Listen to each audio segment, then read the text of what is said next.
Yes, alright. Mpola mpola natera tukwaniza ku mukutu gwaffe omuganzi ogomanyikiddwa nga Uganda Mukamooli amanya ne Dewo Ntambi Chimso number one Agobye Abadde Junior. Mwebale kuba nti mutambula naffe, mwebale kuba nti mutwagala, mwebale kuba nti mutukkiririzaamu. Yes,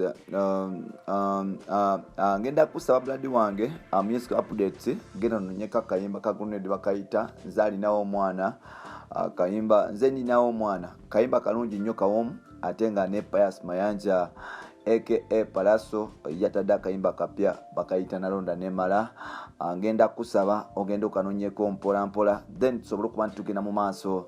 Yes, akayimba bakayita nalonda nemala ka Palaso kanonyeko ku YouTube audio yafulumye mpola mpola. Then video I think egenda kuba nti efuluma anytime from now. Bampita Jimso Rich Boy Maxodi Junior. Yes, of course, Chaliwono Noli, Muganda wa Baganda bo. We twogerera King Joseph Mayanja. Yes, Uncle Joseph Kadimba Mayanja, Jose Chameleone we twogerera munyivu ddala era nga ne manager we amanyikidwa nga Fortnite Bijou oba Bijou.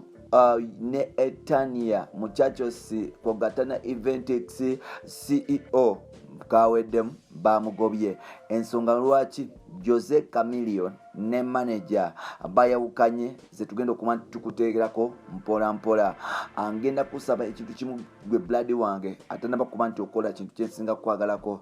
Angenda kusaba subscribing then tugende mu maaso nokuba nti tukola ffenna. And now fena tukimanyi nti before COVID it was done last year 2020. J Chameleone yagenda mu maaso nokuba nti assigninga contract n'abasajja n'abakyala aba Eventix Kogata Muchachos nga eno event company oboliawo ez'amanyi mu kibuga. Event company zino zitegeka nights more especially mu clubs okule Sky Lounge. Yes, bagita Coconut Tuesday ate nodda wali eri ku H2O bagita Fiesta Night okwegamba neti zaabwe z'amaanyi neneti endala ku Laperoni ne clubs endala era nga neti z'abakyala bano zigenze maaso n'okuba nti zitawanya Kampala, and these guys were disturbing Kampala indeed. And now they started to be to side artists okugezako okuba nti oboliawo agenda maaso n'okuba nti asitula brand yaabwe kugata nabo okuba nti bayamba emirimu gyabwe era nga before COVID basala okuba nti working out ne musajja mukulu amanyikiddwa nga Jose Chameleone. Jose Chameleone yavaayo n'atwanjulira manager omukyala, and like people started asking themselves why this time Jose Chameleone yasaze okuba nti assigninga gwe bayita Bijou and Fortnite Bijou mpola mpola. Bingi abalala batandika okuba nti babisala nti obaoliawo Jose Chameleone yali atandise okuba nti yeggala Bijou nga yagala okuba nti obaoliawo amuteeka mu kifo ekinene okumusanyusa nekiri nti engeri gyali nti Mami Daniela ali Bulaaya. Ekintu omukunze kyenayesikiziganya nakyo because nali manyi amaanyi ga mukyala mukulu amanyikiddwa nga yes amanyi ga Bijou amanyi ga Bijou we got Gakoma because this chick, she has been there in the music industry for a very long period of time. She was a dancer. She's an event organizer. Abatamanyi yali onomukyala akola ne musajja mukulu amanyikidwa nga Agobye. Yes, kuogatane bawe bali mu company ya Agobye ne bavaayo. So like being an event organizer yali amanyi abantu mangi nga obaliawo asobola okuyambako Jose Chameleone okuba nti akola music omulungi kuogatana okuba nti promoting n'okufuna endorsement ezenjawulo n'ekirala okuba nti obaoliawo endongo yetambula engeri kiri nti music yaze nga like DJs be balina power play, DJs be balina upper hand ku music industry ku music industry these days, nti ba DJ balina upper hand especially abakola mu clubs be bakola ku TV be bakola ku radio. So n'olwekyo kyali kyangu nnyo okuba nti obaoliawo J Chameleone agenda maaso n'okuba nti aconquering music industry still again. Jukira Chameleone Aja ye number 1 wa Uganda tewali muyimbi ali musinga naye ojja ng'oyimba otya still he believes he's the number 1 and still even Ugandans believe he is the king. Now number 1 wa Uganda, number 1 wa East Africa, sauti ya Simba, heavyweight atakoga takega made in Uganda, Anantamegwa, Chameleone yagera maso n'okuba nti akola calculative move wekuba nti asaininga Bijou oba Bijou wekumusaininga, but unfortunately things maybe have failed to work out. As I report to you, Chameleone and Bijou are no longer together. Rumor says that these two had some misunderstandings recently, how things were moving, and maybe some of them decided to drop decided to drop. It is assumed that Chameleone was targeting maybe that in this pandemic, Bijou will work hard to make sure the brand of Chameleone still arises and still remains on top. But unfortunately things also affected his management, and as a brand he couldn't wait to fail, so he decided to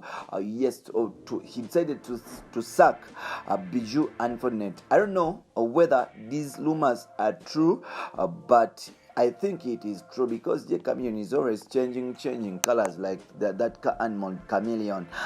So like Chameleone apparently is working on with his own management. I think Basimo Genza is back in action, and still Mutima is back in action. However, when it comes to rumors again, it is says that his former manager and his friend and fan still, Basima Ogenze, is ever using juju to suppress or to chase away other managers that Chameleone always bring on board. He is always using juju, to chase them away. Remember, recently, not recently, but 1 year back, Jose Chameleone signed another manager from Mukono, manager slash, but he didn't last forever, because after 1 month, Chameleone sacked, and maybe his young brother Pius Mayanja or Palazzo decided to take over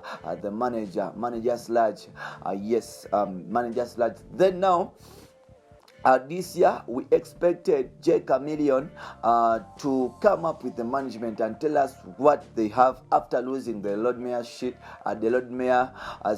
and the good news we are receiving, it is that he sacked Bijou. Now the question is, will Chameleone succeed in politics, or is coming back?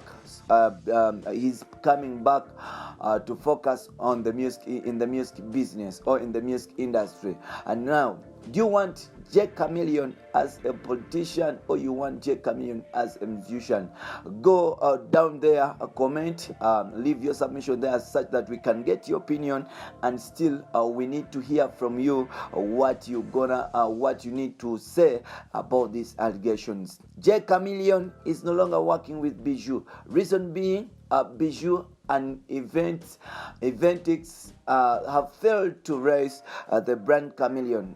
Bijou and Muchachos have failed to get endorsements for Chameleone, and right now the brand is not working at all. Apparently, we've heard that Chameleone is preparing to open up his own television channel called Leon TV. Up to now, we are still waiting, but all in vain. The news, the rumors are circulating always that Chameleone might be trying to play around with voters. He was playing around with voters to get sympathies and votes, and maybe to keep relevant, but television channel is not there. And now I want to see whether this year Jose Chameleone will officially open up his YouTube channel. Thanks for watching, thanks for following us. I'm Tammy Jimzo, a rich boy Maxudi Jr. Ngenda kusaba ekintu kimu.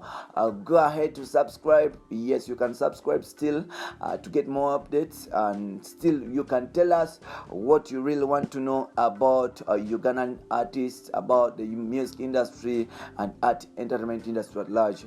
Thanks for watching, thanks for following us all. all the time. We do really love you. We do really need you. And yes, whatever you get from here, trust me, it is lit. Whatever you bring here, it is lit. So go ahead of watching us, subscribe, yes, copy, share in every group, yes, such that you also be the first person to circulate the news around the world. Big up on yourself. I love you all.